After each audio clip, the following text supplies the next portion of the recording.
Good afternoon and welcome to what may be our last meeting of the assessment implementation group of the school year. So we're going to get started and move into the PowerPoint for the meeting for this month, getting you prepped for forward and anything else beyond that. So we will, as soon as I get this done correctly here, we're going to go and share the screen with you. And we'll get going. Okay. So as always, we want to make sure that you are able to ask any questions that you have. Being the webinar, you can either email us or use the chat feature. We'll try and respond to any questions as we move through the session. I know that there have been several suggestions about things, some questions, several things that might work for some schools. So if you have ideas, we'll put those out there for the group at a later date. So today's webinar will cover the following topics. First of all, a little bit of feedback. If there's anything, we'll talk about the climate survey. We'll also focus mostly on the Wisconsin Forward exam and any concerns or issues there. And then briefly touch on Spring Map, just a reminder, as if you needed it, to come for things that are coming up. Finally, also Spring PALS, which you may or may not be affected by that depending on which school you're at. All right, first of all, I'd like to say congratulations to everyone for the awesome job that was done with the climate survey for students. As a district, there was more than 83% participation rate, which is awesome. We are in the process of looking at the data, or I should say the research and evaluation team is, and they are, it's a huge data set, just so that you know that all the parents, all the staff, all the students' responses are being looked at and summarized. If you have ideas about ways to improve the survey, I know one of the things that was a concern last year were the student questions and their ability to understand the questions. If that is still a concern, I know we've worked hard to improve that. If it's a concern, please email us and share your questions or concerns, or your staff's questions or concerns with us. We definitely want to improve that. If you would like to have specifics about your building and how you did with students, with staff, and with parents as far as participation rate, as well as compared to last year, please send me an email and I will get that to you. That's about as much information as I can give you. I can't give you specifics about questions, etc. at any point. That will have to come from the research team. So, all right. Now, let's move on to the Wisconsin Forward exam. Again, concerns and questions about the text-dependent analysis. This is something that we should be working on building in to our regular language arts curriculum. But it's not something I want you to stress about over the course of the next couple weeks, couple days as we prepare for the Forward exam. The Test Administration Manual, or TAM, is out and it is on our website. So if you have not had a chance to find that, I know that we sent some out to you, 5 copies. But we'll take a look at that in a moment. And then also there's been questions about the online tool training. What does that actually mean? What's it good for? And we'll take a look at that specific site as well. Okay, several things.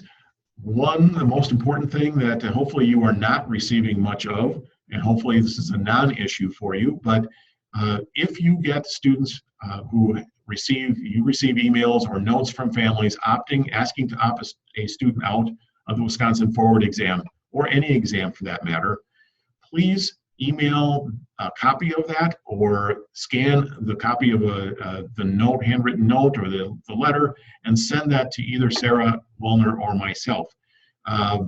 This is important. We need to put this information into the software that a student has requested, a family has requested that they are opted out of the exam, and we will not do that unless we have evidence that they actually have. It's actually for the school's benefits. If I get phone calls during the summer, I don't have to go trying to track down where you are as you're enjoying summer in order to get a piece of paper from you or an email from you as well. So we can't complete the testing without the copy of the emails or the notes. If you want to just make a physical copy of it and send it to us, you please keep the originals. We don't need the originals. So if you want to do that, that would be fine. Okay, this is the online tools training, and we're going to take a look at that in just a moment. I need to go to another site, so let's share this. I want to make sure I get to the correct website, so this will be interesting. I don't know where it went.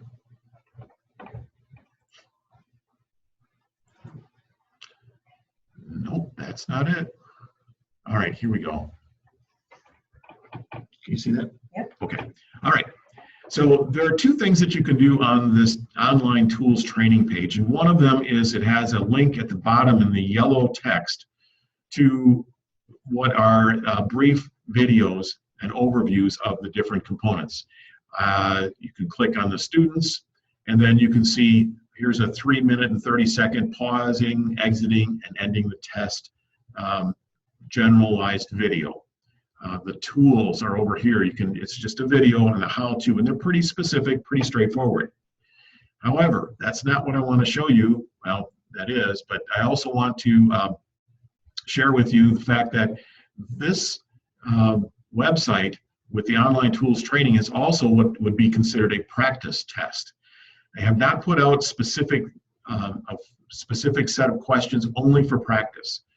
They want you to practice the online tools, but this is a very good site to use to show, for instance, third graders who've never seen this test what it looks like.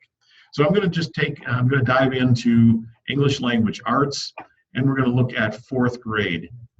But you can see that this is set up for any of the grades. It also is any of the content areas. And this very closely mimics what you will find on the test. This screen would be similar to what students would see when they have their tickets and are logging in. In this particular case, there is a username and password here just right above it because it's generic. It's a practice site. And I'm going to log in using that. And this is what a student test would look like. So they would have their identification, click continue. Here's one of the critical pieces that we ran into last year. Not huge problems, but you get kids who are excited or nervous. They just select the first one that they see. So it's very important that whoever's proctoring the test, if you're doing English Language Arts, for instance, you'll notice that there are 4 sessions. So be very clear with students what session you are working on at this point.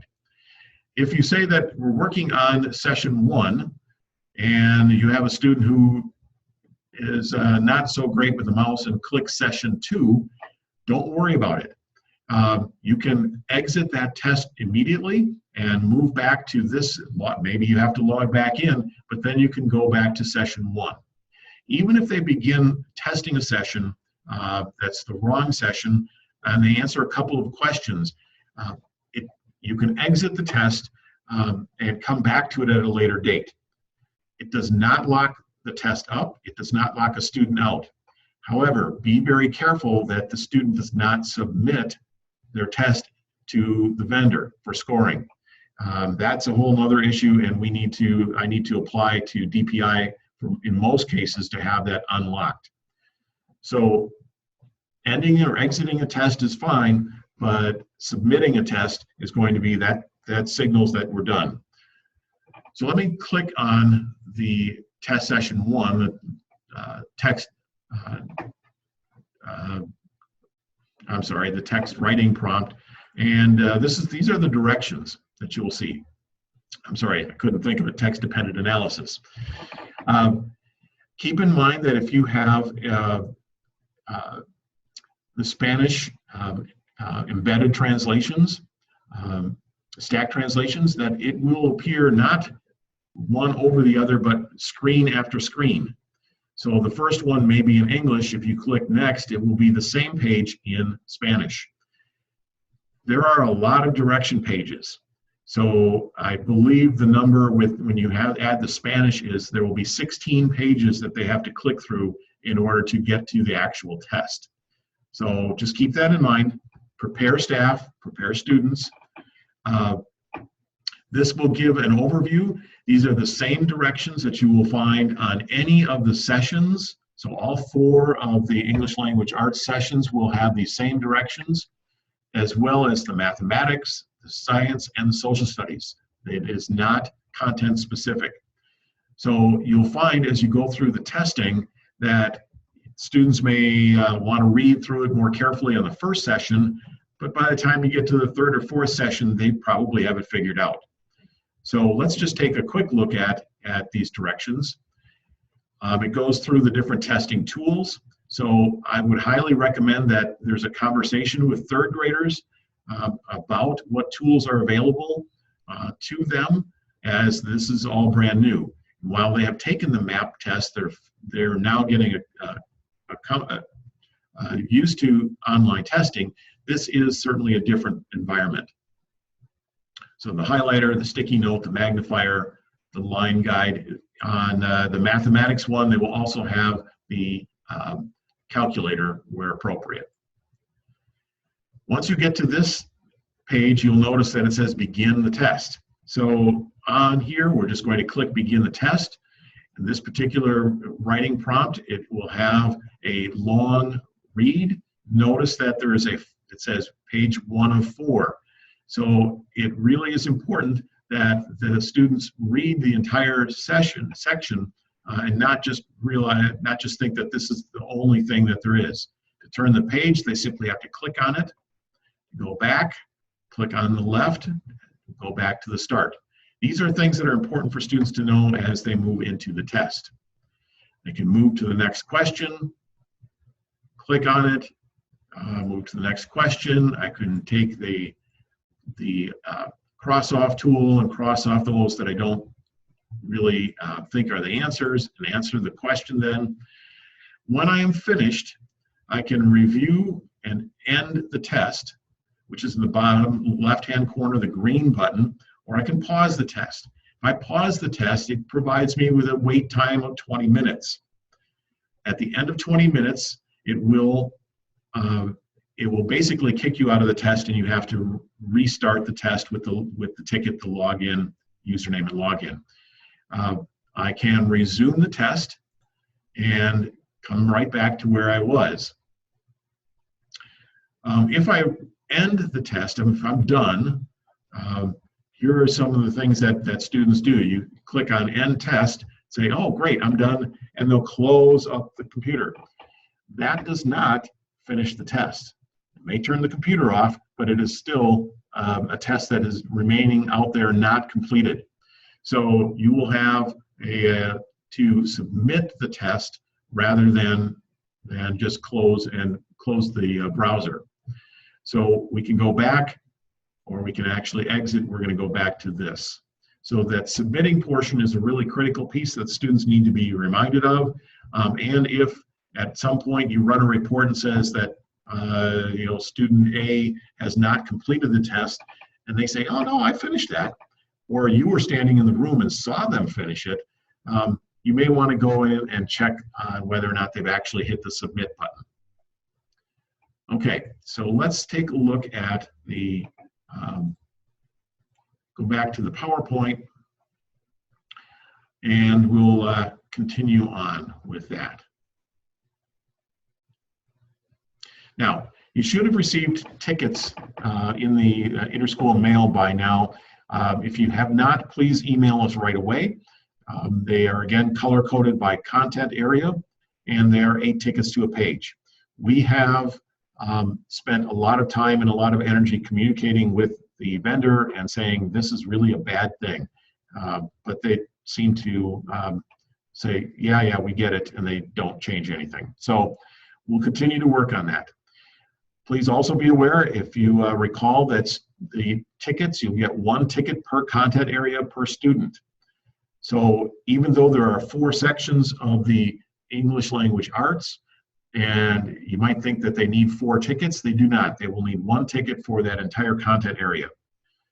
Please treat that as a secure item. Make sure that you understand that they can access their test at any time with that ticket. Not that they want to, but they can do that. Now, it might be a good thing to do to keep track of who has yet to complete the test, who's absent, and who is finished. So the teacher may say, make a couple piles and say, okay, all the students in this pile either were absent or need to complete their test. Students in this pile are done. I'm going to just put them away. I would suggest not shredding those right away, but wait until you're sure that those students are recorded as having been completed. Wait a week. It doesn't matter, but at some point you will want to shred all the tickets. Sarah and I do not want them back. Also, if you have students with missing tickets, please email or call us and we will make sure that the student is put into the software. We printed the tickets and we're up to date as of Monday of this week. However, we continually get new students, so as they arrive, please let us know and we will put them in the software. If they're transferring from another district, that may take a little bit longer. We also have to, if they're new to the state, that will take probably a week worth of time to get their Wisconsin student ID entered, because those are not generated on a regular basis, on a daily basis. They're generated every week. So as soon as a new student arrives, let us know, but be patient and realize that they are not necessarily going to appear in a session immediately. Once again, Chromebooks will be the only technology that we will be using. Keep in mind that their headphones are required for listening sessions. You may also need them as noise canceling devices. And finally, if a student has text-to-speech, of course they will need to have that. Question arose earlier. If we found that we have a lot of broken headphones. First of all, I would say recycle them. Second of all, the question was, can students bring their own earbuds from home? And the answer is yes.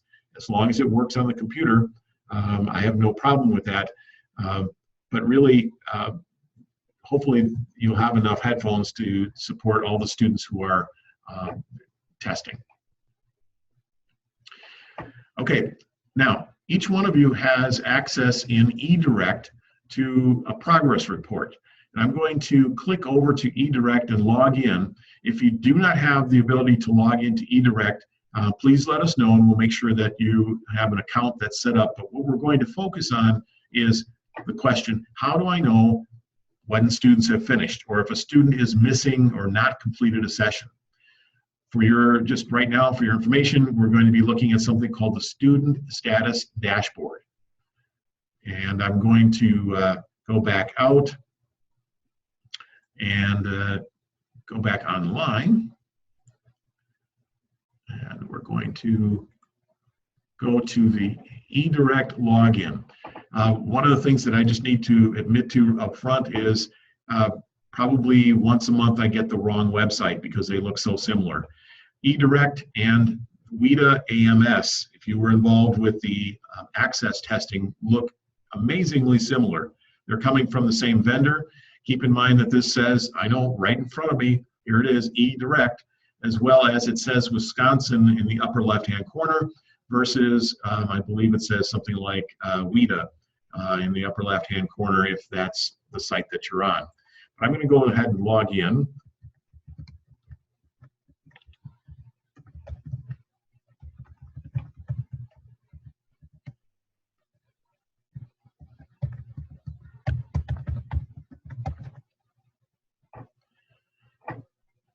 And after I log in, last year all the navigation was on the left-hand side, I believe. This year it's in this light blue colored bar, so it'll say all applications.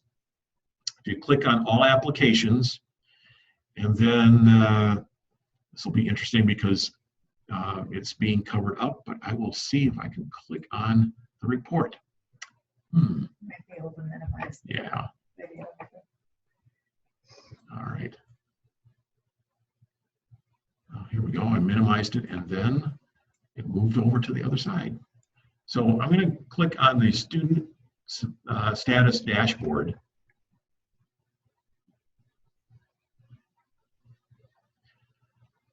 And it asks me what school that I'm interested in looking at.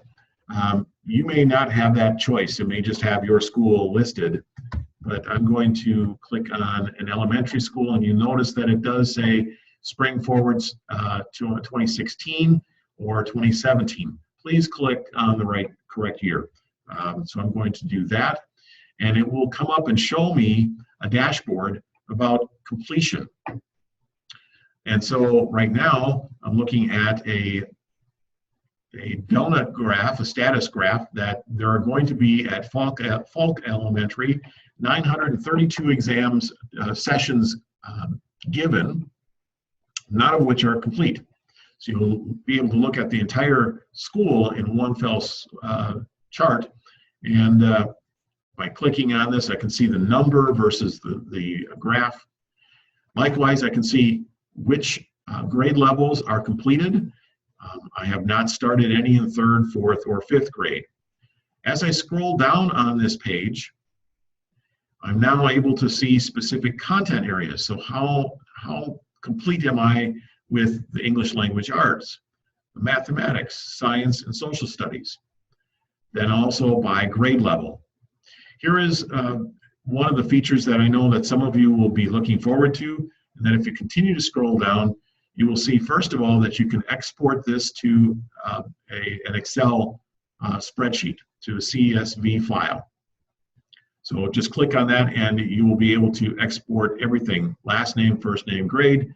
It does not provide you with an ID number, but it will give you the start time of their session, the end time, and how long they took on the session.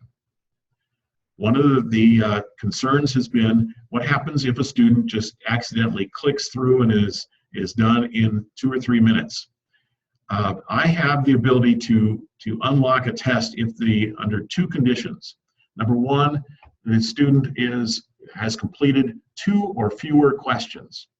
So if they only click on 2 questions and then submit it, I can reopen that. The second condition is that they have to have spent 2 minutes, approximately 2 minutes or less on the test.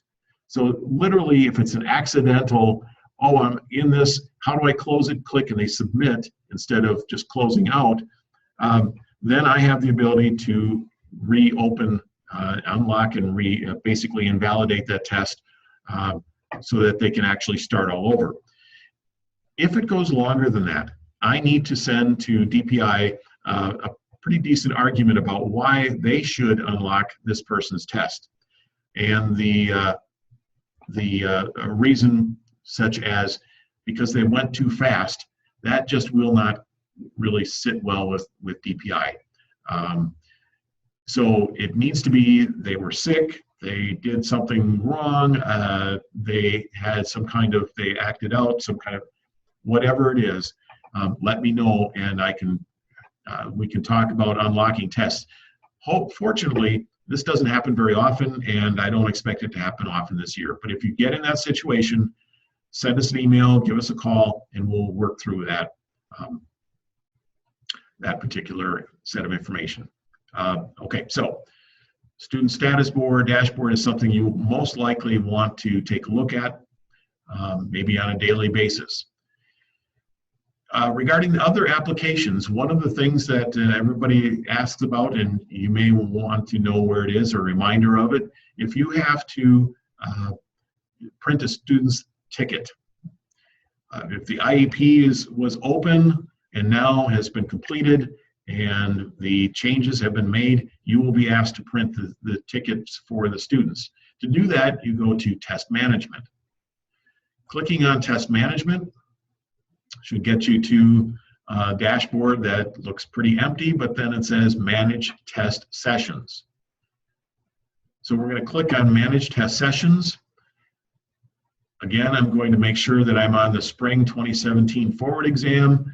I'm going to continue to use Falk Elementary as my model, and I'm going to then show the different sessions. As I scroll through this, you'll see that there's 3rd grade ELA, 4th, 5th ELA, mathematics, science, and social studies for 4th grade. Using the action buttons, there was one that looks like a printer.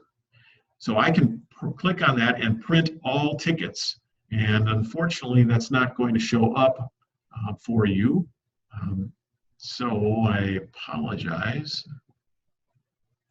Let me close out that screen. Well, anyways, what it shows is it's a PDF that will have directions and roster and all the tickets. Now, if you want to print individual tickets, there is what looks like a almost like a calendar next to that, and you can click on that, and then it will pull up individual students, and you will be able to use the select button over on the left-hand side. I'm going to select Keith, and then at the bottom it says print selected. So we'll only print those if you have 3 or 4 students you want to do that, or just one. You can click on print selected after doing that, and it will print their tickets. Okay, so that is how to print tickets. If we will be posting on the website additional just kind of a walkthrough of how to do this, and make sure that you have that information available to you. Okay, I'm going to go back to the PowerPoint now and pick up where I left off, which was the progress report. We went through this, and all right, let's continue with next bit of information. So if you do have questions about forward exam, please send us an email, give us a call, whatever you have. We would certainly be happy to answer those, and we'll do so in a timely fashion. Spring map. I know nobody likes to think about that at this point in time, but again, I just want to remind everybody to be very careful about scheduling. This year, the testing windows do not overlap. The testing window for spring map starts on May 1st. The window for the forward exam closes the week before that, so there's no overlap. But I really want you to be mindful of who tested in the forward exam last. So that last week in April and the first week in May are not the same group of students who are testing. It's hard enough, as you're well aware, to test students so much in the spring, let alone have them go back to back. So please be mindful of that. A reminder that both reading and math are required in the spring. And then the question that I often get is, when will the results be ready?